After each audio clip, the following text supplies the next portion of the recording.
சந்தன மணமும் வரும் காற்றினிலே சிவசங்கரி மைந்தனின் அழகினிலே பார்த்து மகிழ்ந்தேனே கண்களிலே அவன் பாதமும் பணிந்தேன் பக்தியிலே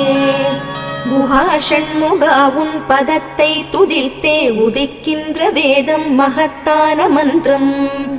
அகம்பொளிருகின்ற சுடர் உந்த நாமம் தரும் இன்பமெல்லாம் கடம்பா கந்தா மனம் பாடுகின்ற துதிப்பாடல் எல்லாம் குறை ஒன்றும் இல்லாத உன் பாடலாகும் மனம் உருகி பாடி அடி போற்றினேனே அருள்வாய் அருள்வாய் துயர் தீர்க்க வருவாய் சிறகிரியில் சிரம் பணிவோர்க்கு துன்பம் ஒன்றும் இல்லையே பொறுத்தருள்வாய் பொறுத்தருள்வாய் சென்னிமலை ஆண்டவனே.